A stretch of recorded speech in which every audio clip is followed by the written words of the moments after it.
Nii, tere kõigile salvestuse vaatajatele ka. Asume kohe juhendi kallale ja palun juhendi koostavad meeskonnad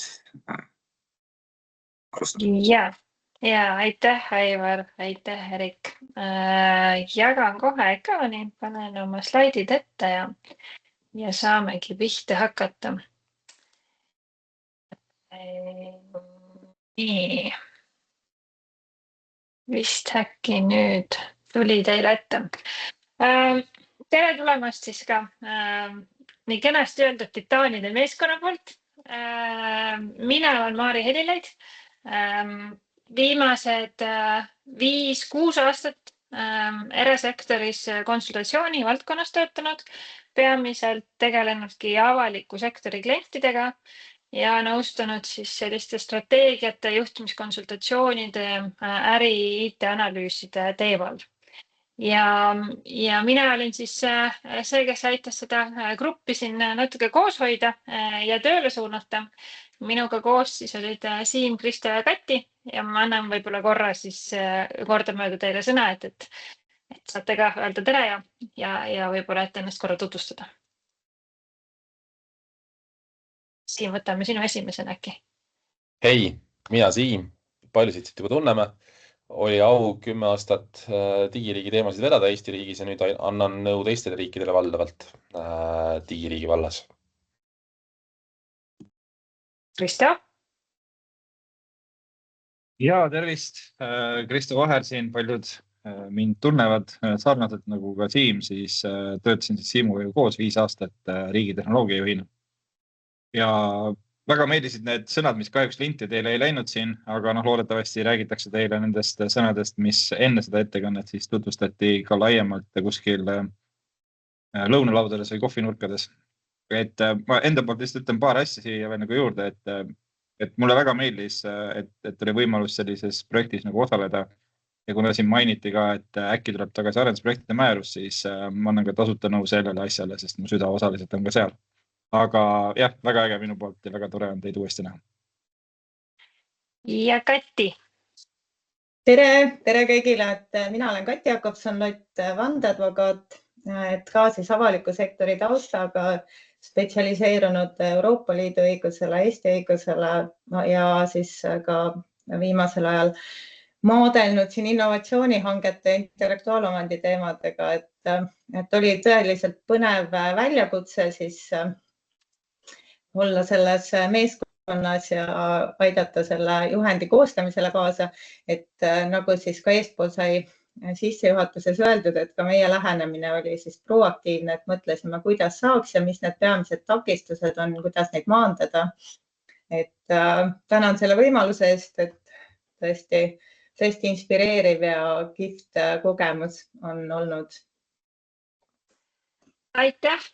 Aga lähmegi siis võib-olla asja juurde ja mis ma teen, ma käin selle juhendi läbi, mis me kirja saime, mis need peatükid on. Ma tean, et enamus teist ei ole seda juhendit täna veel näinud. Me olin see natukene veel kujundusesse, aga lähihetkedel saab valmis ja siis kindlasti Aivar kolleegidega Riigikantseleist ja Justigi ministeerium saab seda jagada kõigile osalejatele ja laiemale üldsusele ka koos siis täna nende näidatud slaidide ja salvestustega ka. Aga jah, hakkame siis võib-olla asjast rääkima, et mis see siis juhend on. Võib-olla on hea kõigepealt vastata sellisele 3 olulisele küsimusele, et miks, kellele ja millal. Juhend on tegelikult nagu varemalt juba räägitud selle vajadusega loodud, et meil täna on väga palju digiteenuseid, neid tuleb aina juurde. Ja aina enam tekib selline küsimus, et kas kõike, mida meil tegelikult riigina vaja on, peaksime me ise arendama ja haldama ja looma. Ja see juhend ongi loodud selleks, et see aitaks sellist arutelu tekitada ja läbi mõelda, et kas digiteenust, mida me tahame, kas me peaksime seda pakkuma ise riigina või me võiksime tegelikult sellesse pakkumisse kaasata erasektorit. Ja seda peamiselt sellepärast, et meil oleks selline tõhus avalike ressursside kasutus, et me väldiksime dubleerimist, et riik ei hakkaks arendama endale kompetentsi, mis võib-olla erasektoris on juba esindatud ja tugevalt esindatud. Ja läbi ka selle, et me siis tegelikult kaudselt toetame läbi sellega siis Eesti tehnoloogiaettevõtteid ja nende konkurentsivõime kasvu nii Eesti kui ka rahvusvahelisel turul. Kellele see juhend mõeldud on? See on mõeldud avaliku sektorile, avaliku sektoris olevatele teenusomanikele ja otsustajatele, nendele, kes vastutavad teenuste arendamise, planeerimise ja rahastamise eest. Ja millal seda juhendit siis kasutada võiks? Tahaks öelda, et hommikust õhtuni igapäevaselt, aga me anname siin soovituse, et tegelikult iga teenus kui selline ei ole staatiline, ehk siis igal teenusel tekib mingisugusel ajahetkel see moment, kui vaadata läbi, et kas see, mida me teeme ja kuidas me oleme seni teinud, on asjakohane või mitte. Ja neid momente võib olla erinevaid, et kas see on lihtsalt mingisugune teenuse ümbervaatamise, planeerimise protsess, mingisugused hanked saavad läbi, me peame uusi korraldama, riigieelarve strateegia, riigieelarve koostamise protsess, kvaliteedi hindamine, kasutajate saadud tagasiside ja muud erinevad variandid, mis kõik viivad selle alguspunktini, et kas see, mida me siin ja kuidas oleme, kas see on asjakohane või saaks ka teistmoodi või on meil mingisugusel alternatiive. Mis selle juhendi mõte ei ole? Me kindlasti ei ütle selles juhendis, et nüüd on nii, et riik võiks delegeerida ja erastada kõik teenused, digiteenused ja enam midagi osutada. Et see mõte kindlasti ei ole. Selle juhendi läbiviimine ja läbimõtestamine ja otsuste tegemine erasektori kaasamise osas ei kahanda teenuse omaniku rolli. Mis me oleme proovinud teha läbi juhendi, et me eristame kahte vaadet. Üks on teenuse omanik, ehk siis me räägime laiemalt eelkõige avalikest teenustest, mille omanik on valdavalt ja jääb ka edaspidi olemaks riik, ma ei tea. On see erinevad sotsiaaltoetuste maksmine, on see mingi poliitika kujundamine, see on endiselt riigi roll. Digiteenus on selle teenuse väljendusviis või pakkumise viis ja kui me räägime siin juhendis valdavalt digiteenuse osutamisest läbi erasektori või erasektori kaasatusel, siis see tegelikult ei tähenda, et riik ei tegele selle poliitika kujundamisega enam, tegeleb ikkagi. Ehk siis teenuse eesmärgistamine, sihtrühma tundmine, tulemuslikkuse järelevalve küsimused jäävad ja on endiselt riigi omad ja me proovime siin eristada seda, et digiteenuse pakkumine on eelkõige see kuidas viis, aga kellele, miks ja mille nimel, see võiks jääda teenuse omaniku rolliks ja endiselt nagu riigi rolliks. See juhend ei ole kindlasti hankejuhis, ta ei ole tehniline arendusjuhis, ta on ikkagi fookus on strateegilistel otsustel, mitte selle digiteenuse tehnilisel elluviimisel. Ja nagu öeldud, siis see toetab sellist arutelu, et kas ja kuidas teha koostööd erasektoriga. Ta ei sunni valima mingisugust kindlat lahendust. See on väga personaalne ja sõltuvalt vastavalt teenuse siis vajadustele ja võimalustele. Juhend on jaotatud valdavalt sisu osas 3 plokki. Ehk siis me vastame küsimusele, otsime vastust küsimusele, et kas digiteenust peaks pakkuma riik, erasektor või saaks seda teha koostööd. Ja seal on need 3 plokki, mida siis tuleks läbi mõelda, on eelkõige siis majandusliku efektiivsuse hindamine, mis tegelikult räägibki meile siis digiteenuste kulukomponentidest ja sellest hinnastamise poolest. Teine on turupotentsiaali hindamine, ehk siis kas erasektoril tegelikult on valmisolekult või see valmisolek võiks tekkida selleks, et digiteenust riigile pakkuda. Ja kolmas on igasugused riskid, mis tuleks läbi mõelda selleks, et leida sobilikud maandamistegevused. Ja juhend ei anna valmis vastuseid. See ei ole must ja valge, need ei ole ainult jahid ja eid. Ta aitab argumenteerida otsust, näha laiemalt pilti, miks mingisuguseid lahendusi valida. Ja võib-olla ma räägin siis nendest 3 etapist natukene lähemalt. Esimene siis meil etapp on sellise majandusliku tasuvuse hindamine. Me oleme selle juures püstitanud 4 võtmeküsimust. Ja kogu juhend on üles ehitatud selliselt, et meil on võtmeküsimused, meil on põgus tausta avamine, me oleme proovinud tuua erinevaid näiteid juba täna riigis tehtud valikutest ja andnud sinna siis juurde ka soovitusi, et mida teha.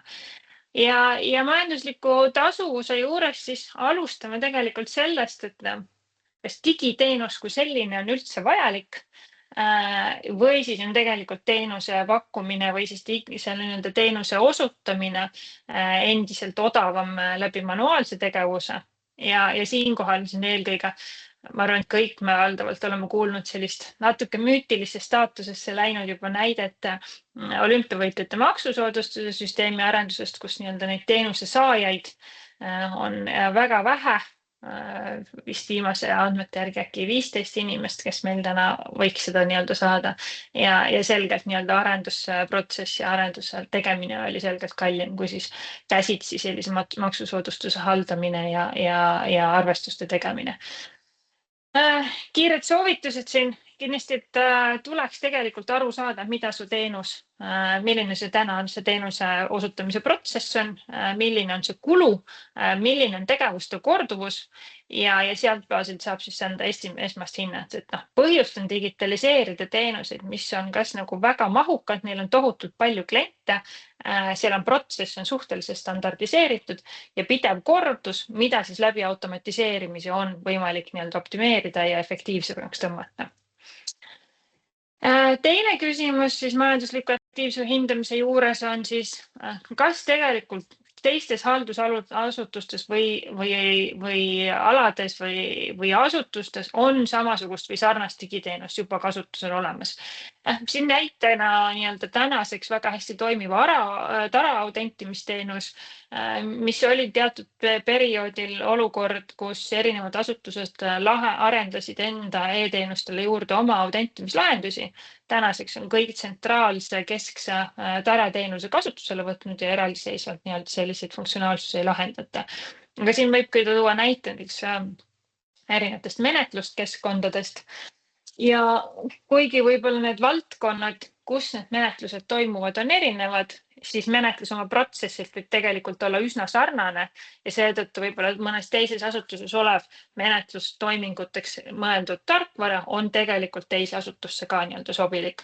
See tähendab siis seda, et me peaksime tegelikult olema kursis ja proovima uurida, et mis teised asutused teevad, mida seal juba kasutatakse ja siin kindlasti soovitus konsulteerida oma IT-majadega, RITI, RIKI, RIA ja muud lühikesed tähekombinatsioonid tähistamaks meie erinevaid IT-asutusi ja kindlasti Justiits- ja Digiministeerium oskab ka siin kaasa aidata ja leida neid kontakte ja saada seda ülevaadet, et mis mujal kasutuses on.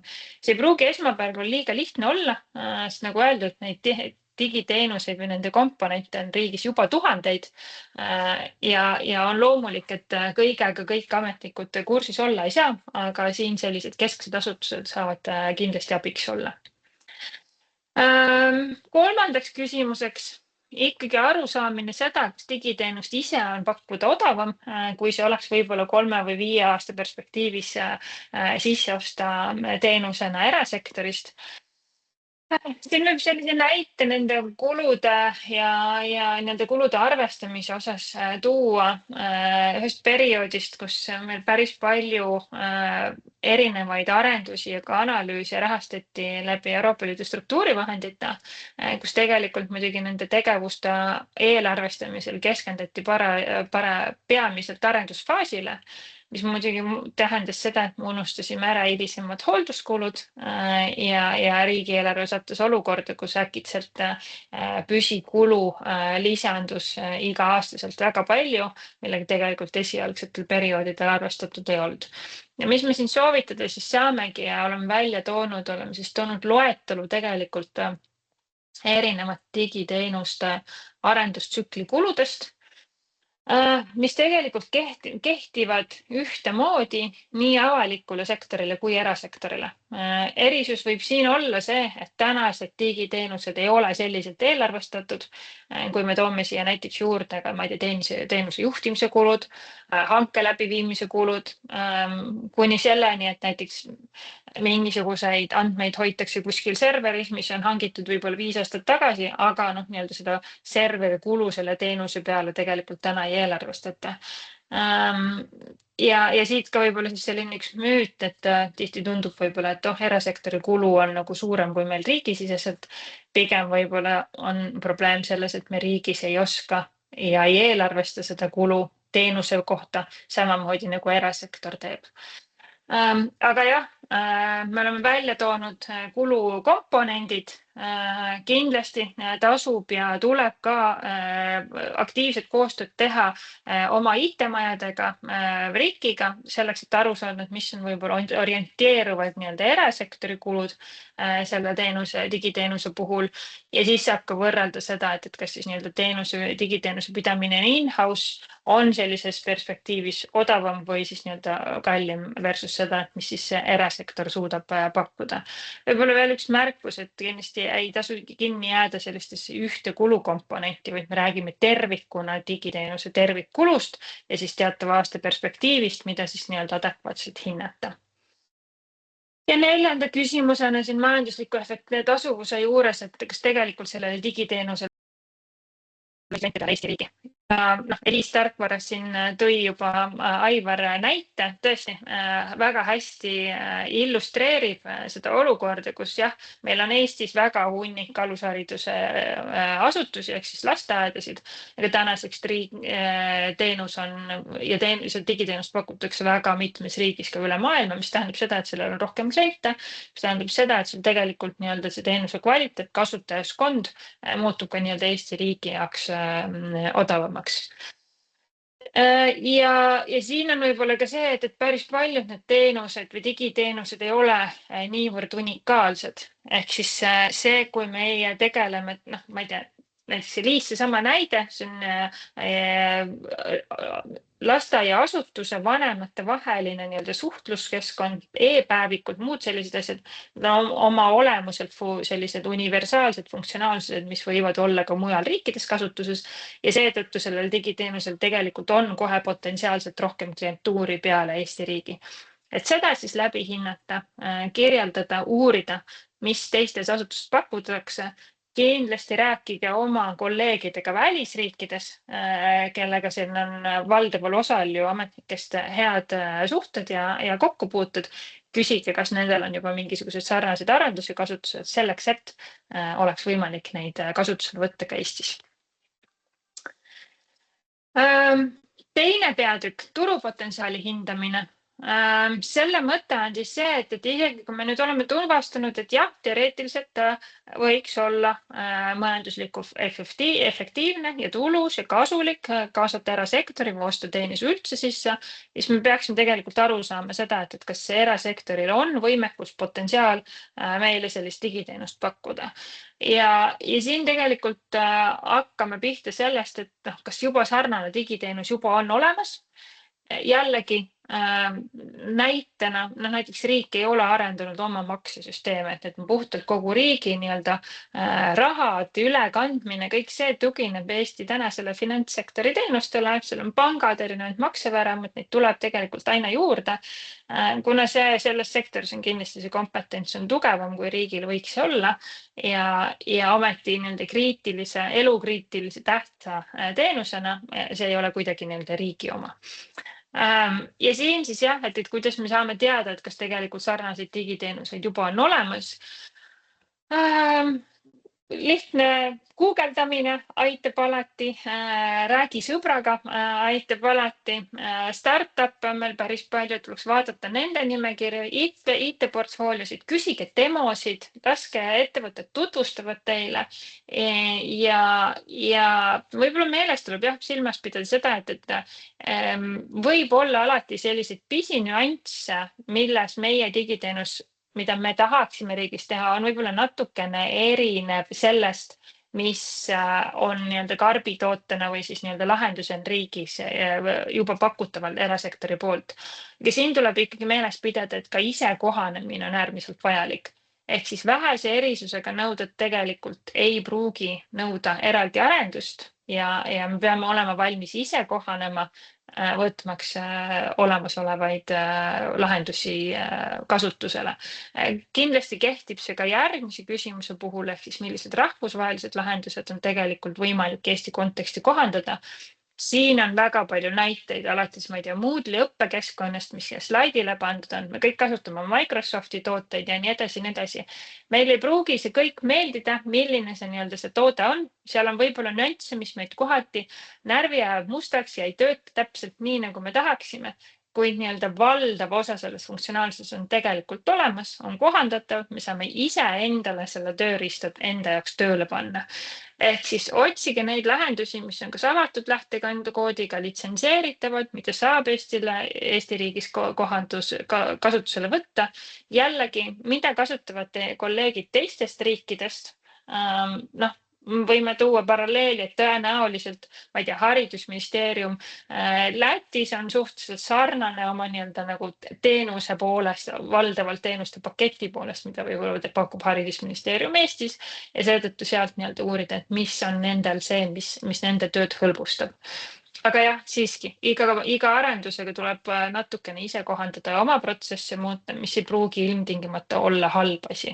Et siin võib alati olla selliseid nii-öelda deal breakereid, ehk siis, et miski on selline, mis meile kindlasti kuidagi ei sobi ja sellist nii-öelda workaround'i kuskilt leida ei ole võimalik. Aga selleks, et seda otsustada, see tuleb kindlasti nii-öelda see põhjalikum analüüs läbi viia. Turupotentsiaali hindamisest edasi, et kui meil siis selles mõttes näiteks isegi olukord, et kus meil näiteks Eesti või rahvusvahelisel turul nagu sobilikku teenust või digiteenust juba olemas ei ole, siis tasuks mõelda seda, et kas seda huvi on võimalik tekitada. Et kas läbi selle, et riik nii-öelda tugeva kliendina ja esimese tellijana võiks turgu siis nii-öelda tagant tõugata ja panustada läbi selle siis digiteenuse arendamisesse. Et jah, näiteks kunagi, kui me hakkasime ID-kaarte riigis tootma ja nii-öelda mobiiliteese poolt samamoodi, et ID-kaartide puhul eriti, et see näide on selles juhendis pikemalt ka lahti kirjutada, et kus tegelikult meil Eestis ühtegi tootjat ei olnud ja tublid ametnikud tegid sellist roadshow'd üle Euroopa, käisid tuvastamas nii-öelda potentsiaalseid pakkujaid, näidates nii-öelda riigi tugevat huvi, kutsudes neid meie nii-öelda hankel osalema ja läbi selle siis leiti nii-öelda sobilik partner. Aga jah, selles punktis me kindlasti soovitame turu-uuringu läbiviimist. See tähendab väga tugevalt sektoriga suhtlemist, nii, ma ei tea, kohtumiste raames, ametliku turu-uuringu raames, aga tugevalt on seda erinevate innovatsioonihangete ja innovatsioonifondi projektide poolt tegema hakatud ja erasektori pakkujana ma ise kindlasti seda initsiatiivi väga kiidan. See annab tegelikult nii-öelda potentsiaalsetele pakkujatele võimalusi küsida täiendavaid küsimusi ja suunata siis nii-öelda sellist hanke korraldamist. Ja selline nii-öelda turupotentsiaali ja turu-uuringu läbiviimine aitab võib-olla ka nii-öelda siis tellijana natuke paremini seda sihti seada ja skoopi tekitada. Ja mõelda siin kindlasti sellisel juhul ka, et kas sellel digiteenusel on selline äriline tasuvus näiteks ka peale riigitellimuse lõppimist. Ehk siis kas riik on ainukene klient või siis tegelikult on tegemist teenusega, millele võiks kliente juurde tekkida, kas Eestis või rahvusvaheliselt. Ja seeläbi siis nii-öelda me võiksime maandada seda riske, et kui riigitellimus kaob ära, siis me nii-öelda kukume kohe selle tellimusega ja tootega maha. Jah. Kas siis nii-öelda täna, kui sellist digiteenust ja huvi ei ole, kas riik võiks olla esimene tellija, natukene juba eelnevalt seda nii-öelda põrgatasin, aga innovatsioonihanked jah, nagu öeldud, on selline hea näide selleks, kus siis riik võib-olla täna, kui teenust ei ole olemas, on võtnud nii-öelda sellise algatamise rolli natukene enda kätte, aga meil on täna päris palju näiteid, kus on juba teadlikult läbi mõeldud selliselt, et me küll riigina alustame seda tõuget, aga eesmärk on teenust üle anda erasektorile hiljem siis selle nii-öelda pakkumiseks. Ja siin ka, et siis sellise innovatsioonipartnerluse võistleva dialoogi hankevormid on sellised, mis võiksid olla natukene sobilikumad kui tavaline avatud hange selliste partnerite leidmiseks. Ja siin tekib ka siis küsimus, et kui me isegi sellise nagu hea partneri leiame, et kuidas me sellist nii-öelda vendor lock-in'i ehk siis ühest pakkujast sõltuvust saaksime vähendada. Seda aeg-ajalt juhtub ja aeg-ajalt ei ole see ka probleem. Vahest võib see nii-öelda olla probleem, et meil on üks pakkuja. Siin saab soovitada erinevaid selliseid nii-öelda litsentsipõhiseid lahendusi, et me teame seda, et RIA-l ja mitmel teisel IT-majal on tegelikult heaks praktikaks juba rakendada selliseid kas MIT või EUPL-i litsentse, mis loovad tegelikult võimaluse, et riik ja teised ettevõtted saavad sama lahendust nii-öelda edasi arendada. Kõik igasugused avatud lähtekoodi küsimused, tarkvara kasutusõiguse küsimused, riigivaraseadus tegelikult annab ka võimaluse siis tarkvara kasutamiseks anda lihtsustatud korras täna. Siin võib tekkida mõte see, et kui ma selle leian selle hea pakkuja, et kui pikk see leping siis temaga võiks olla, et mõelda seda läbi, et tõesti, kui 10 aastaks sõlmida lepingut, siis võib-olla tellija poole pealt on natuke lihtne, sest et meil on nii-öelda püsiv pakkuja olemas, samas nii-öelda see ühe pakkujaga suhe natukene juurdub võib-olla mõnevõrra pikaks. Aga jah, et vaadake näiteks ka seda, et mis need hanketingimused ikkagi on, et kas väikestel pakkujatel on võimalik osaleda, kas me tegelikult kuidagi saame hanketingimustes soodustada konsortsiumite teket, ehk siis juba selles nii-öelda ühe pakkujate ringis on ka mitu osapoolt, kes tegelikult nii-öelda koostöös digiteenust arendavad ja nii edasi. Ja kolmandaks plokiks juhendis on siis kirjeldatud erinevaid riske ja nende hindamist. Ja siin siis me oleme tegelikult toonud välja selliseid võib-olla mõneti ka meie kogemustest ja ka nendest osapooltest, kellega me selle juhendi koostamisest rääkisime, et selliseid mõtteid või selliseid tüüpideid, mis on tekkinud kohe vastuseisu vaates. Ja nagu siin öeldud, et me tegelikult oleme proovinud seda juhendit teha hästi selliselt, et oleks võimalik leida vastuseid, et jah, nii on võimalik, mitte nii, et ei, me mitte mingil juhul ei saa. Ja siinpool jah, et siis näiteks sellised julgeolekualased küsimused, et meil on kindlasti teenuseid ja digiteenuseid, mis on kas tundliku informatsiooniga, juurdepääsuga, erinevaid turvanõudeid on vaja. Ega siin on kindlasti selline hea reegel on see, et kõik need nõuded, mis kaasnevad oma inimestele, neid saab kehtestada ka erasektori koostööpartneritele. Ehk siis selleks võib olla taustakontrolli läbiviimine, riigisaladuse juurdepääsu loa nõue, konfidentsiaalsusleppe, et neid kõiki saab hanke raames tegelikult rakendada ja koostöös rakendada ka erasektorile. Siin on üks näide, siin sellise kilpprojektist SMIT-i poolt tehtud. Erasektori arendajaid kaasati projekti arendamisesse, et tegelikult neile kehtisid täpselt samad taustakontrolli ja turvanõuded, mis riigi enda töötajatele. Et siin ei pea üldse erisusi tegema. Kvaliteedinõuete osas täpselt samamoodi.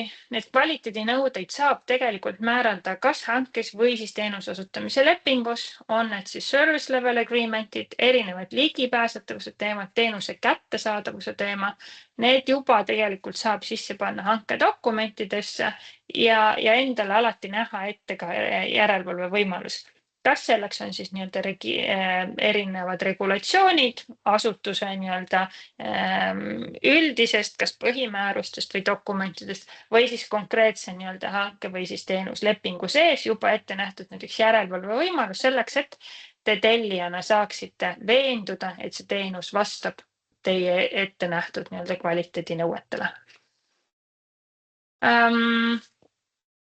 Turvastandardid täpselt samamoodi.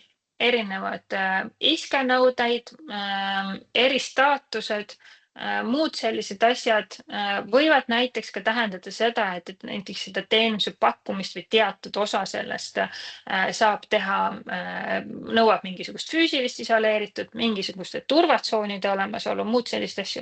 Ka neid nõudeid tegelikult saab erasektorile väga hästi kehtestada ja nõuda. Ja jällegi ole valmis teostama järelevalvet selle osas, kui tegemist on sellise kriitilise olemasnõudega, mida tuleb nii-öelda siis kontrollida, et kas seda täidetakse. Tehnilised nõuded, meil on riigis päris palju juba seda, mida me oleme omavahel kokku leppinud. On need koostoimeraamistikud, riskfunktsionaalsed nõuded, muud sellised asjad, ma ei tea, andmevahetuse pidamine läbi X-tee ja muu sellise asja. Ka neid nõudeid saab järgida erasektor väga hästi. Lihtsalt need nõuded tuleb neile üles seada. Ja see eeldab teilt, et teil on tegelikult endal defineeritud, et milliseid tehnoloogiaid, ma ei tea, andmevorminguid, arhitektuurid, põhimõtteid, liidestusi ja kõike muud sellist teie digiteenus tegelikult toetama peab. Kui need on kirjeldatud, siis tegelikult saavad pakkujad ja potentsiaalsed erasektori ettevõtted ise oma võimekust juba hinnata ja näha, kas ja millised võimalused on neil võimalik seda järgida, mida te ootate. Ehk siis otsesed tehnilised nõuded või see, et näiteks kartus, et erasektori teenus kuidagi siis riigi üldisesse tehnoloogilise arhitektuuri ei sobi, seda saab tegelikult seda riski saab maandada läbi selle, et siin mingisuguseid nõudeid kehtestatakse ka erasektorile. Jätkusuutlikkuse koha pealt tüüpiline kartus, et okei, et ostame teenust küll sisse, aga mis siis juhtub, kui ettevõte nüüd hommepäev otsustab, et me nüüd enam seda digiteenust ei paku, et ja mul kõik kukub maha. Ja siin on tegelikult selle riskile maandamismeetmed olemas. Näitena võib tuua Apply teenuse, mis on erasektori digiteenus, mille osas siis tegelikult lähtekoodi hoiustati notaris just selleks, et tekiks selline kindlus digiteenuse ja jätkusuutlikkuse osas. Siin neid näiteid on veel, näiteks sellised pikaajalisemad kontsessioonilepingud üldse, milles väga selgelt saab ära kirjeldada, ma ei tea, alates digiteenusest loobumise pika tähtaja, selleks võib olla, ma ei tea, aasta aega ette, kuidas teenuse ülevõtmine toimub ja nii edasi ja nii edasi. Et sellised on need tegevused, mida saab tegelikult nõuetes ette näha selleks, et seda jätkusuutlikkuse riski viia minimaalsele tasemele.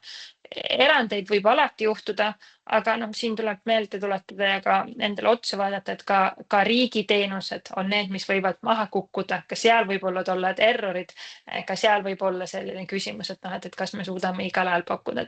Et erasektori teenuse puhul siin ei ole mingisuguseid erisusi, ja me riigina saame ette näha endale võimalused tegelikult teenuse kasvu ülevõtmiseks sellisel juhul, kui see hiljem vajalik on. Ja võib-olla siis laiemalt viimaseks, et kas ja mis on siis need võib-olla sellised olulised strateegilised asjad, mida me riigina, poliitikakujundajana, teenuse omanikuna enam teha ei saa, kui teenuse digikomponendid on osaliselt erasektori omandused. Et mõtleme selle läbi, et kas meil riigina on vaja kujundada teenuse visiooni ja ärisuunda või digiteenuse oma, mis nende komponentide vahe on. Et nagu ma alustasin ka oma juttu, et me tegelikult ei eelda, et kui digiteenus on erasektori omandis, siis see ei tähenda, et riik ei tegele selle valdkonna poliitika kujundamise või suunamisega. Jällegi, me võime siin tuua sellesama Eliisi näite. See, et meil on Eliis tarkvara lasteaias kasutatud, see ei tähenda, et riik koos kohalike omavalitsustega ei pakuks oma kodanikele alusharidust ja õpet.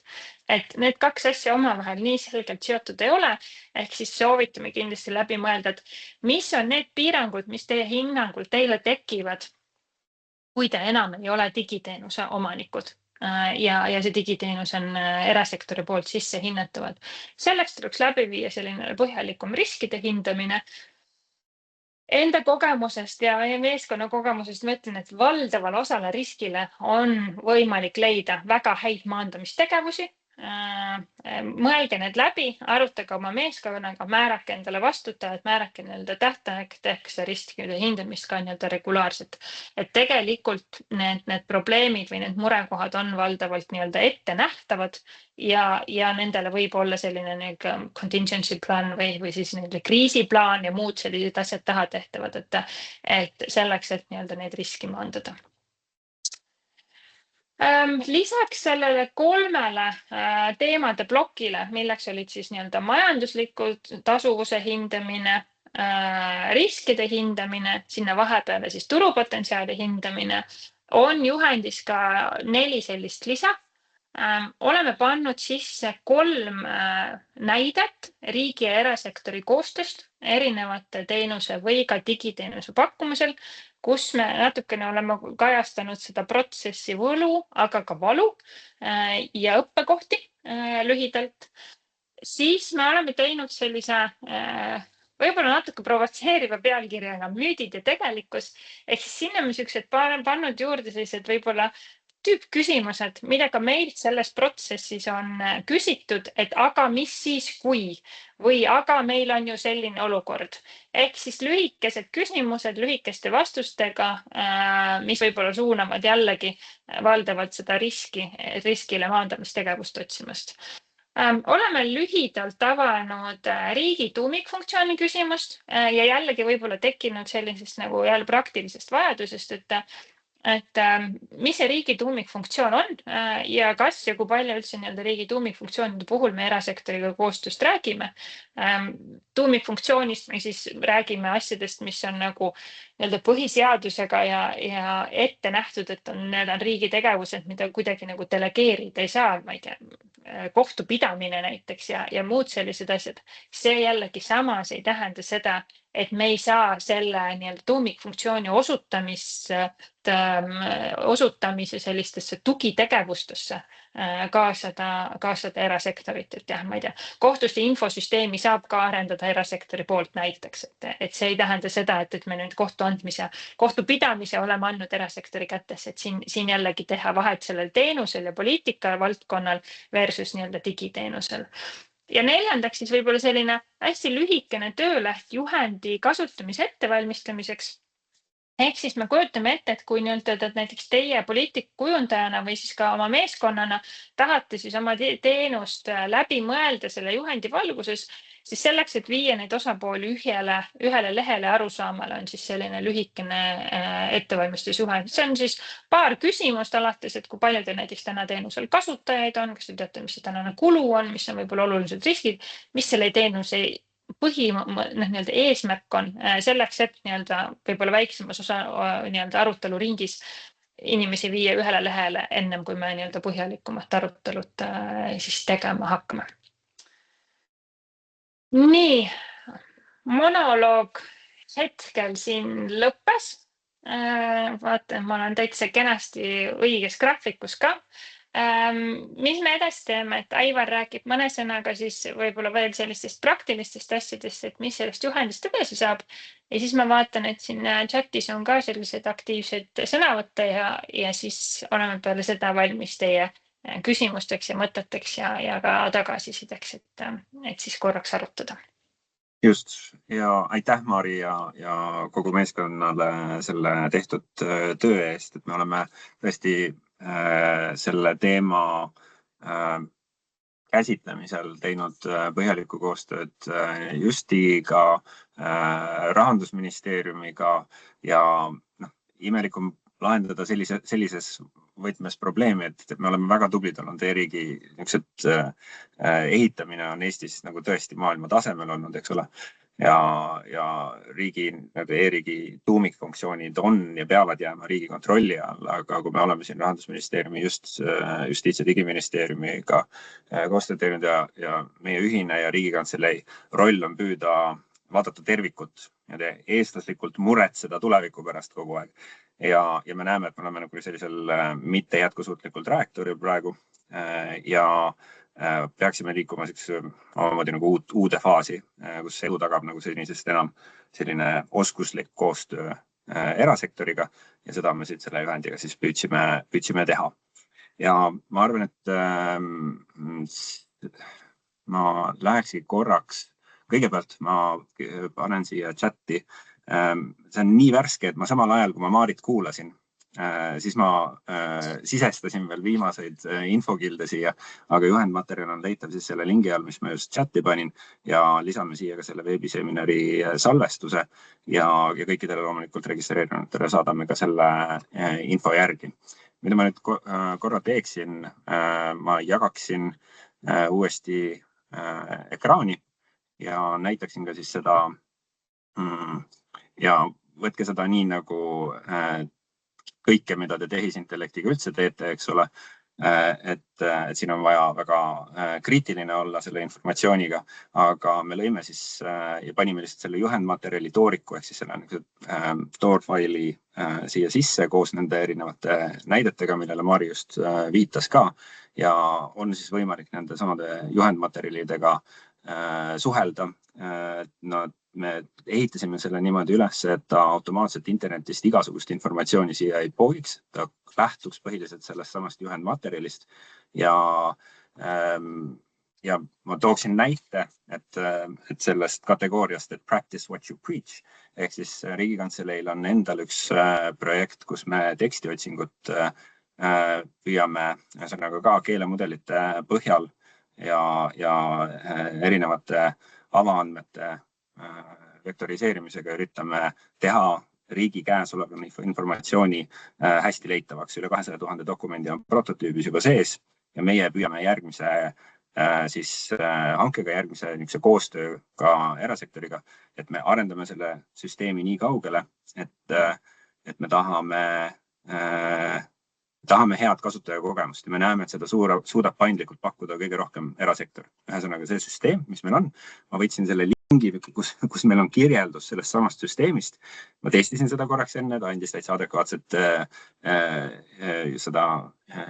adekvaatseid juhiseid. Ma loodan, et ta teeb ka seda seekord, aga teate, nagu tehisintellektiga ikka on, et see on ka mulle üllatus, mis siit tulema hakkab.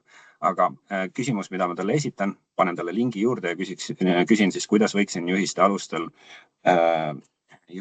alusel, näete kirjaga ka, alusel erastada selle konkreetse teenuse. Ja ta võtab selle sama juhendmaterjali kategoriseerimise, vähemalt ta tegi seda eelmine kord ja siin näete, nüüd ta vastab teistmoodi, kui ta eelmine kord vastas. Aga ta võtab lahti konkreetselt, kas sama küsimus, kas tegemist on tuumikfunktsiooniga ja vastab tegelikult üsna hästi. Me lähmegi, ma jällegi hanke detaile ma ei saa avada siin, eks ole, mis me oleme ette valmistamas, aga sisuliselt suures pildis need erinevad soovitused, mida ta teeb, lähtudes juhendist, on see, millest meie ka lähtume. Me püüame siis luua võimekuse ja meie jaoks selle pakkuja osas, me püüame selle osas olla nagu agnostilisem, kui seni oleme olnud. Ehk siis me ei taha seda ise haldama hakata, aga me tahame seda teenust saada. Meil on sellised andmekaitselised, muud mured seal sees, mida me lepingutes paika paneme, aga püüame tekitada siis selle teel siis uue teenusepakkuja.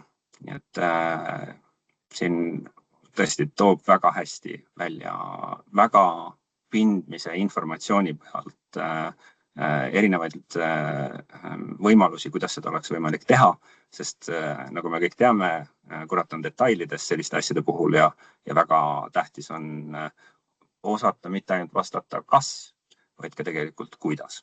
See annab tegelikult kindluse ja see annab nagu see tee edasi.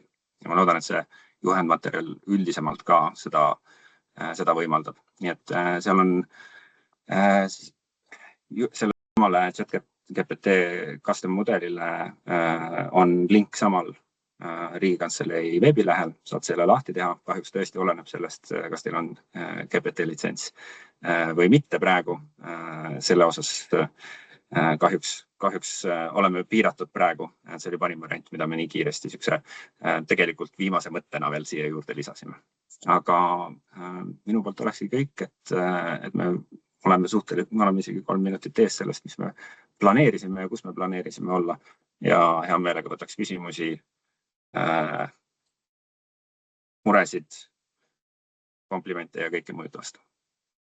Ja arutaksime.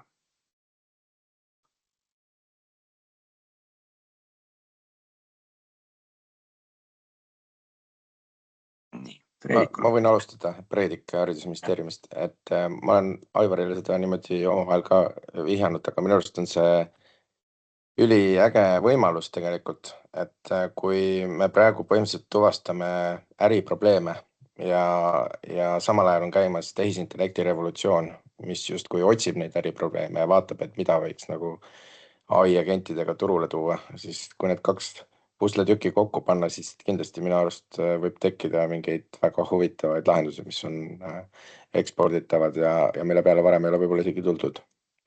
Ja et mina näen sellest potentsiaali kindlasti. Jah, see viide sellele siis, et me ei peaks välja andma mitte teenuseid võib-olla kui selliseid, vaid probleeme, mida siis erasektor konkurentsitingimustes loovalt lahendab.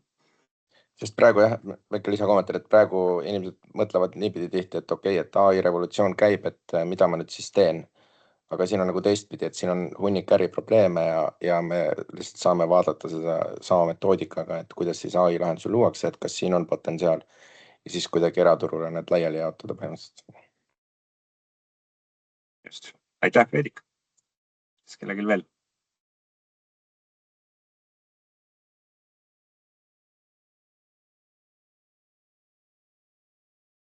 Ühe ikka prooviks veel välja pigistada vähemalt. Siis tavaliselt tuleb 3. ja 4. või iseenesest.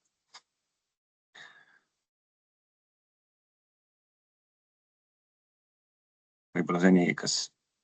nii, Kadri, palun. Ja ma tahaks ka esiteks neid kiidusõnu avaldada, et väga positiivne algatus ja põhjalik juhend materjal, et tekkis selline küsimus, et kui ma nagu üritan ennast teenuse osutaja kingadesse panna, kes seda juhendit läbi sammuma hakkab, et siis ma kujutan ette, et mida rohkem minna sellisel, mida me just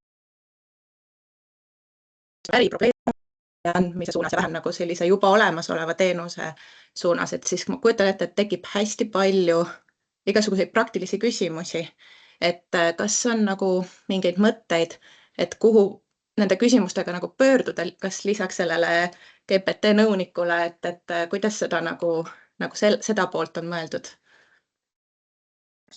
Me alustasime tegelikult sellest, et mille pärast see üldse Riigikantseleis jutuks alguses tuli, oli see, et ka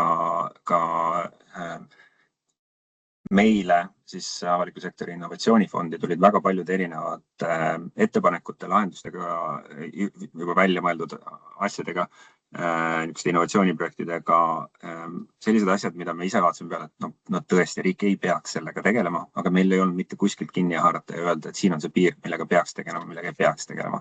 Kui me rääksime paaril erineval juhul sellest ka Justiits- ja Digiministeeriumiga ja teiste osapooltega, siis kõigil oli niisugune äratundmine ja mure tuleviku pärast üldisemalt. Ehk siis, et me alustasime sealt, et kõigepealt saaks üldse niisugune ühendmaterjal valmis ja siin me täna, eks ole, oleme, see ühendmaterjal on olemas ja siit edasi me tegelikult saime ka eile riigisekretärilt nagu sellise OK ja juba kuulsite Eeriku poolt ka, et see tõenäoliselt läheb nüüd sinna määrusesse sisse. Et siis kuidas täpselt edasi, mina ütleksin, et praegu saab selle materjali nagu selle juhendi läbikäimisega ja võib-olla nüanssidesse süvenemisega kas või pöörduda selle sama tiimi poole, kellel selle koha pealt nagu teadmised on, eks ole, et julgustan seda tegema ja meie üritame leida võimalusi aega Riigikantseleis ka praegu palju muudatusi, et ei ole jõudnud selleni, et tegelikult teha need koolitusformaadis kättesaadavaks selle, et saaks mitmeid erinevaid. Meil on testitud ühe grupiga, aga me ei ole veel niisugust koolitusmaterjali, niisugust keskset või seda töötoa niisugust keskset tellimust teinud. Siis siin on kindlasti meeskonnal ja häid mõtteid, kuidas seda teha ja juba käed on püsti. Maari, palun. Nii oli esimesena vist äkki. Aga ma siis võib-olla korraks omalt poolt vastan, et selles mõttes, et iseenesest see juhend on ka selline, et kui te nägite, et siis neid teemasid, mida nagu läbi mõelda, on päris nagu mitmeid alates finantsidest, võib-olla mingist tehnoloogiast, ma ei tea, turu tundmisest. Me oleme proovinud siia juhendisse sisse panna ka need soovitused, et kellega konsultatsiooni pidada või kust ühendust võtta, et oma IT-majad on kindlasti nagu need pooled, keda tugevalt juurde võtta, et valdavalt see tandem on selline, et poliitika kujundamine on kas siis ministeeriumis, nii-öelda poliitika rakendajad on ametites inspektsioonides ja võib-olla nii-öelda IT-tooteomanikud on omakorda IT-majades, on ju. Et siis see nagu see komplekt inimesi sinna juurde kindlasti võiks tulla, et nii-öelda üksi pusides jääb jah, võib-olla aega, et nagu neid soosid, kuhu kinni jääda on võib-olla natukene palju, ehk siis kindlasti kaasata seda meeskonda, kes nii-öelda enda majadest ümbert on. aeg-ajalt juristi on tõenäoliselt mingites küsimustes vaja, ehk siis, et vaadata jah, et kes on see selline võib-olla 4-5 punt inimesi, kellega tegelikult koos seda juhendit läbi mõelda, mis võiks valdavad osa küsimustest tegelikult juba nagu ära lahendada ja siis saab sealt edasi minna, et see on võib-olla meil siis nagu ka kindlasti soovitus. Siim. Väga hea küsimus ja tahtsin teise asja lisada, võib-olla natuke utsitada siin ka nagu Riigikantselei sõpru, et eks iga selline hea sarnane asi peab olema mingis mõttes elav. Seda ei jaksa päris pidevalt nagu agiilsena ja uuenevana hoida paraku, küll ka sinna kunagi jõuab. Aga et ühesõnaga ongi, ma teistpidi julgustan ka seda, et kui seda nagu edasi kasutada, küll tekib kohti, mida parandada, tekib näiteid juurde, mida iganes muud, et ma usun, et Aivar ja teised on valmis neid alati nagu ka pardale võtma, vähemasti nagu kokku koguma ja siis mingi aja tagant näiteks nagu uuendusiteratsiooni tegema. Kinnitan, et nii täpselt on. Eerik oli vist. Ja ma igal juhul toetaks ka neid eelpool kõnelejaid, et kindlasti juhend peaks olema elav ja nagu ma ennem ka ütlesin, et justiitsdigi poole pealt me kindlasti vaatame otsa sellele, et kuidas seda nagu päriselt nagu ellu hakata viima kõike. Aga üks asi, mis mul jäi ennem natuke kripeldama ja mis nagu ka natuke ka siit juhendist kui ka ettekannetest nagu läbi käinud, et erale andmine peab olema tingimusel, et ta on nagu kuluefektiivsem. Et kuluefektiivsus ilmtingimata ei tähenda seda, et hind peaks olema odavam. Et kas või siin justiitsdigi poolt jagatavad digipöörete SF rahastuste vaates, me oleme olnud olukordades, kus näiteks mõne karbitoote sissevõtmine on kallim kui ise arendamine, aga selle positiivne pool on see, et cashflow vaates on ta nagu oluliselt nagu jõukohasem riigile nii-öelda 5-10 aasta perspektiivis ülal pidada ja näiteks kasutuselevõtu aeg on olnud siin mõndadel juhtudel 2 aastat kiirem. Ehk siis tegelikult me peaks rohkem vaatama sellesse, et mis on konkreetse digiteenuse nagu cashflow graafik ja kuidas see sobitub nii-öelda meie enda sellisesse rahastamismudelisse tegelikult. Ehk siis kõik digiteenused saavad üks päev vanaks ja nendesse vaja hakata raha sisse panema ja oi, seda üllatust, kui suured need summad siis on sel hetkel. Versus see, et erasektori poolt pakutavast teenusest tegelikult erasektor saab koguda amorti ja suudab seda graafikut oluliselt nagu ühtlasemana hoida riigi jaoks ka. Aitäh! Ja Erik, sul on väga õigus. Jah, enne me võib-olla pööranud selle nüansile tähelepanu, kui juhendisse saab tegelikult natukene põgusalt ka kajastatud, et me tegelikult ei räägi, kulude hindamisest võib-olla vaatame siin 3-5 aasta perspektiivis, aga ka läbi näidete seesama näiteks, et kas ja kui palju maksutulu tuleb tagasi.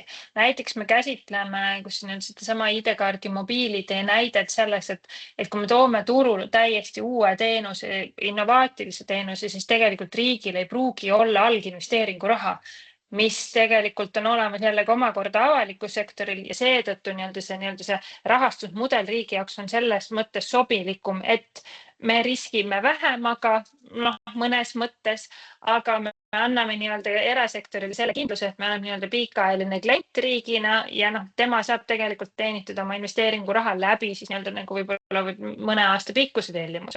Ehk siis jah, need on ka need kohad kindlasti, mida siis selle majandusliku efektiivsuse juures nagu kaalud. Et elu on näidanud, et jah, alginvesteering tihti on kõige suurem moment ja lihtsalt sellest kriitilisest eelarve tingimustes riigil ei pruugi olla raha et kohe selle täiesti uue asja ülesehitamiseks. Just selle säästlikkuse võtmes võib-olla jätkates, et me tõesti see on nagu mõttehüppe väga paljude võib-olla poliitikakujundajate ja teiste arvates, kes seisavad avaliku ülesande eest, mis on neile antud. See on neile antud konkreetses valdkonnas ja seal eesmärkide ees seismisel, aga tegelikult me peame vaatama seda nagu tervikuna, et kui meil on kohustus osta, ma ei tea, PPA-le autosid, siis me teeme seda turul olevate sõidukite valiku sees. Jah, seal on mingisugused erisused, mis on vaja teha ja selleks on protseduurid, aga me üritame säästlikult toimetada, et püüame selle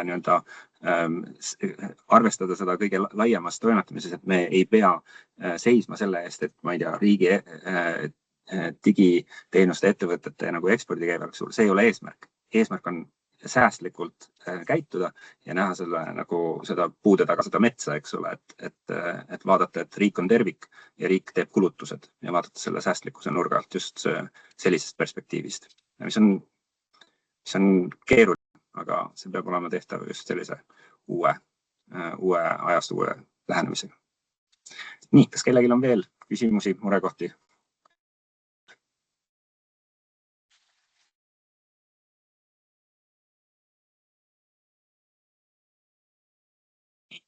Märt.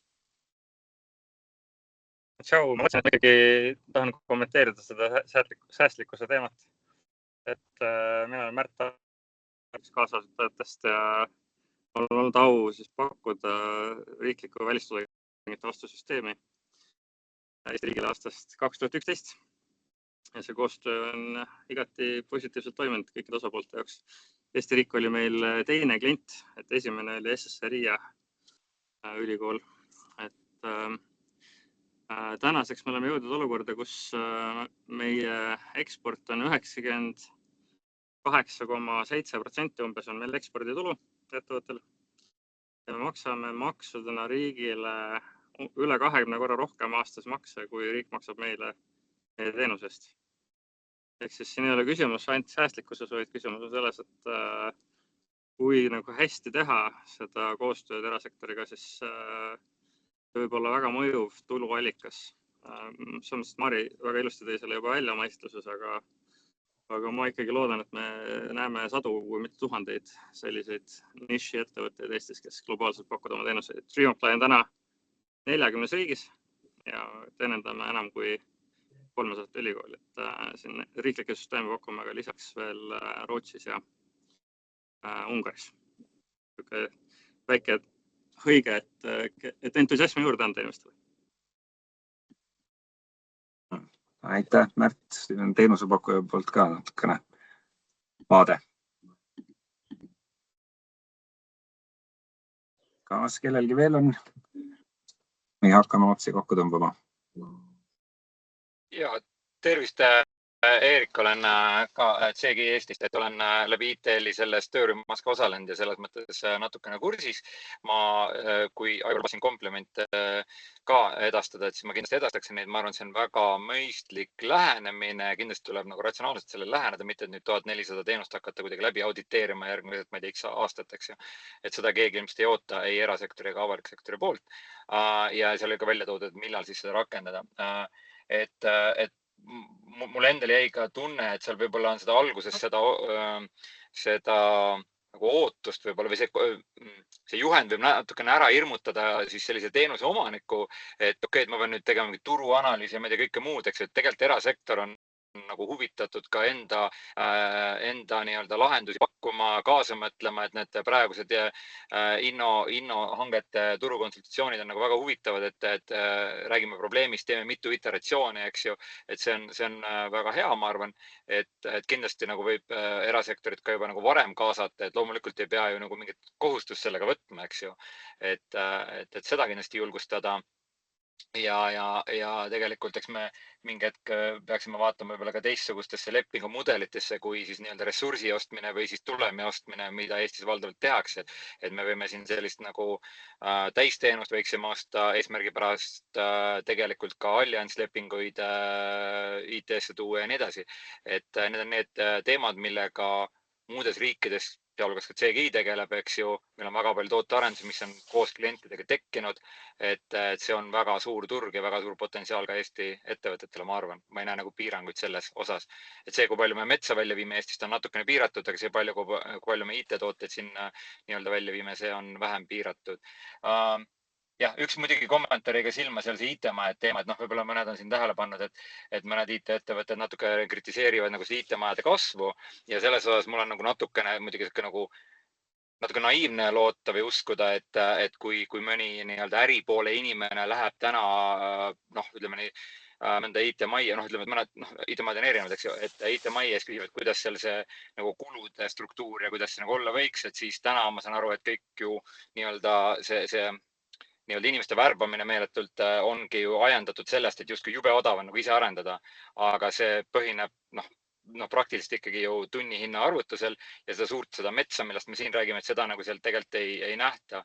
Ja seda enam, et kui siin käis ka konkreetselt RIK läbi, et siis kui vaadata riiki ostmisi 2024 aastal vist, siis need kukkusid 8 miljoni pealt 4 miljoni peale, võrrelduna teised IT-majad, ütleme keskmiselt jättes Riia välja, on suurusjärk 30 miljonit, ehk siis nagu see RIK-i näide kuidagi seal eraldi võib-olla natuke nagu tekitas küsimust, et miks just RIK, eks ju, et ta tegelikult ju näitab oma tegevusega, et ta viljeleb natuke teistsugust poliitikat. Ma tean, et Aive vist oli ka siin kõnes, eks, et tervitused, aga jah, nagu need on need aspektid, millele ma nagu mõtlen, eks ju, et see kusagilt peab, see teenuse omanik ilmselt ei oma sellist pilti, aga siis ma arvan, et turukonsultatsioon ja turu kaasamine on see, mis aitab selle nagu ühe teise pildi või nagu pusletükki kokku panna ja siis selle otsuse ühel hetkel teha. Ja Erik, sul on selles mõttes täiesti õigus, et kindlasti nagu selline aktiivne networkimine ja suhtlemine oma valdkonnas tegutsevate ettevõttega, ettevõtlusorganisatsioonidega on nagu ülivajalik, pigem selline igapäevatöö. Aga võib-olla tahtsin korraks kommenteerida seda juhendi läbiviimist, et jah, et võib tunduda, et või nende juhendi nende läbimõtlemist võib tunduda, et neil lahti vaatan, et oi, juba mitukümmend lehekülge, jube keeruline asi, et tegelikult need on hästi lihtsad küsimused ja need võib-olla ei eelda nagu tohutut pikka analüüsi, et see kindlasti ei ole selline juhend, mille alusel erasektor saaks hakata müüma uut konsultatsiooniteenust, et 100 000 ja tulen analüüsin sinu teenusena, et kes seda mõtles, ma toon teid maa peale, kahjuks see nii ei ole. Et jah, siin teatud selline kõrvaltvaate pilt võib juurde tulla, aga eeldavatavasti see mõeldud on ikkagi selleks, et seesama nagu kas teenuseomanik koos oma tooteomanikuga, IT-maja kaasates, võib-olla veel mõned inimesed saavad oma meeskonna siseselt läbi arutada ja vaadata seda kaardistust. See läbiviimine või nagu läbimõtlemine juhendi puhul võib viia nende selliste küsimusteni, millel me täna vastust ei tea, mis vajavad võib-olla põhjalikumat analüüsi. See võib olla näiteks mingisugune juriidiline analüüs. Kas täna meie ma ei tea, seadused või siis registrimäärus või mis iganes panevad meile piiranguid, mis vajavad muutmist, on ju. Kas meil täna on näiteks õigust järelevalvet teha ja muud sellised asjad, mis lähevad juba poliitika kujundaja igapäevaelu tegevusse selleks, et see, mida ta teeb, oleks nagu mõistlik ja võimalik, aga jah, et selle juhendi selline esmane läbimõtlemine tegelikult ei ole selline mitme kuu pikkune süvaanalüüs, kindlasti ta on tegelikult palju hõlpsamini käsitletav ja läbimõeldatav. Jah, eks igaüks võtab ütleme, et igaüks suudab nagu vastus samale küsimusele erinevalt vastata ja erinevatel ajenditel ja enda jaoks ära põhjendada. Eks see selgub nagu töö käigus, eks, et ma kindlasti ütlen, et see on kuidagi halb või nii, aga et ma pigem kutsuks üles turu parem suhtlema, kui sealt juhendist võib-olla nagu välja mulje, et ma peangi kõik, ma ei tea, alternatiivid kaaluma läbi ja kuidagi tegema mingit analüüsi, et võib täitsa varem suhelda. Ja see ei kohusta nagu millegi, see on täiesti okei. Ja, muidugi. Absoluutselt nõus. Selle turukonsultatsioonid ja need on ka niimoodi poliitikakujunduse poole pealt või ministeeriumite allasutuse poole pealt üle müstifitseeritud selles mõttes, et need on üsna lihtne formaat, teeme kõigile kättesaadavaks informatsiooni ja küsime küsimusi nendelt, kes on adekvaatsed nendele vastama. Et see ei ole tegelikult üldse nii keeruline protsess, mida läbida. Nii, ei olnudki vaja kandvat pausi, Eerikul on käsi püsti. Me ei saa sellest üle ega ümber, et tegelikult igasuguse hankimise töömahust ju 90% on turu tundmaõppimine, võimaluste tundmaõppimine ja 10% on see hange. Et nii paraku on. Jah, täitsa sinnagi mina. Nii, Kati, palun. Just, et ma siin omalt poolt ka võib-olla kommenteeriks, et innovatsioonihangete maailmas, et me tõesti oleme nagu võtnud väga tugevalt sellele, et julgustada hankijaid läbi viima turukonsultatsioone, suhtlema ja mitte siis tingimata üks kord, vaid ka mitu korda, kui see osutub vajalikuks, et see ka hangete maailmas, et siin on nagu teatavaid hirme hankijatel teinekord, et see turukonsultatsioon justkui annaks kellelegi eelise, aga tegelikkuses päris nii ei ole, et kui see info, mida turul kogutakse hiljem, siis hankeprotsessides on kõigile avalik ja nähtav ja võimalik sellega tutvuda, et ütleme, et seal ei teki nagu neid riskikohti sellisel juhul, et jah, et detailseid hankemaid ja hindamiskriteeriume või siis lepingu tingimusi kaalukamaid võib-olla sellel hetkel ei avata, aga selline turu kaardistamine, lahenduste kaardistamine, mõttevahetus, et see ainult soodustab arukat, nutikat hankimist ja võimaldab siis tõesti leida neid lahendusi, mida on kõige rohkem vaja. Ja teine kommentaar puudutab siis seda juhendit ja neid erinevaid lepingulise koostöö vorme, et juhin ka tähelepanu, et ütleme puht juriidilisest aspektist see juhend ei pretendeeri ammendavusele. Et kindlasti, kui me räägime siin konkreetse digiteenuse erastamisest või siis kontsessioonihangetest või jumal teab millest, et siis see ikkagi eeldab seda, et sellele konkreetsele teenusele vaadatakse otsa ja leitakse seal see sobivam lahendus, et see juhend pakub siis võib-olla selliseid nii-öelda mõttepunkte, et mida kaaluda, milliseid lahendusi on olemas, et on nagu ikkagi üldisem tasand, et paraku ei saa üle ega ümber iga digiteenuse puhul ka sellest süvitsi analüüsist, et sellele see juhend täna ei pretendeeri, et sellist süvitsi analüüsi pakkuda, et paraku mahulistel kaalutlustel juba oleks siin tekkinud probleeme. Ja Kati on siis ka see, kes ühtlasi Riigikantselei innovatsiooni valdkonna hankeid konsulteerib ja oleme tema käest väga palju abi saanud just nende õigusliku nüansside osas. Pidime selle juhendiga loomulikult, kui ta oleks avanud juhendi ja näinud, et seal on 270 lehekülge, mis oleks kõiki nüansse kokku võtnud, siis ta oleks tõenäoliselt pannud selle kinni enne, kui te tiitellehest kaugemale jõuate, et siin on vaja ikkagi nagu kompetentsi juurde, et kes need nüansid ära triigib ja selle osa kokku paneb, et mitte miski ei päästa sellest, et nüansse on tohutult, kurat on detailides selliste asjade puhul, aga tähtis on see, et vaataksime seda, et riigi roll on lahendada neid probleeme, et me oleme probleemi omanikud, me üritame neid lahendada ja see tingimata ei tähenda, et läbi nende nüansside, läbi nende lepinguliste suhete saab neid tegelikult väga paljusid neid nüansse lahendada. Nii, kas kellelgi veel? Mul tekkis üks küsimus, võib-olla see on seal juhendis või on juba teematatud, aga ma küsin ikkagi, et kas nende oli see 1400 probleemi või? Kas nendel on mingisugune nagu prioriteetsus või reiting või potentsiaali hinnang või midagi taolist ka juurde antud mingil määral? Või seda igaüks peaks kuidagi ise individuaalselt avastama ja vaatama, et mis tööstustarus ise töötab või kogemust on ja siis kuidagi nagu otsustama, et mida ta sealt valib. Sest kindlasti sealt seest ju mõni on niisugune nagu suurema potentsiaaliga kui teine. No ma arvan, et Mari, vasta sina pärast. Vastus on ei. Et võib-olla et me tegelikult neid teemablokke ja neid küsimusi ja neid soovitusi me ei ole kuidagi mingisugusesse prioriteetsuse järjekorda pannud ja see on väga lihtsal põhjusel. Erinevates digiteenustes võib see prioriteetsus äärmiselt erinevas kohas olla, et seetõttu, et me ei saa öelda, et mingi on oluline ja mingi asi ei ole. Võib öelda, et me lihtsalt alustasime seda tööd oma meeskonnas selliselt, me üritasime leida, et kas on mingisuguseid absoluute.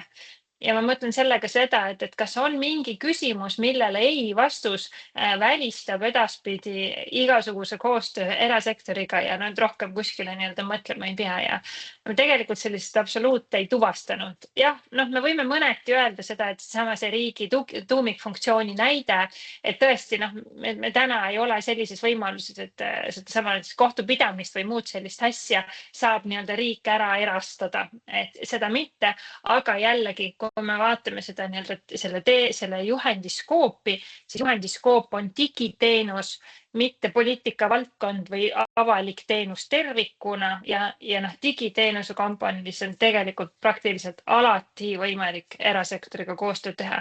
See võib juhtuda, et mõnes momendis see ei ole otstarbekas ja loomulikult väga keerulistes julgeoleku küsimustes näiteks või mis iganes, mis võib tulla, aga tegelikult tänased reeglid seda ei väljenda ja lõppkokkuvõttes küsimus, et kui me ka näiteks selle 3. ploki oleme üles ehitanud läbi riskide vaate, siis nagu ma ütlesin, siis nendele riskidele valdavalt on kindlasti maandavaid tegevusi.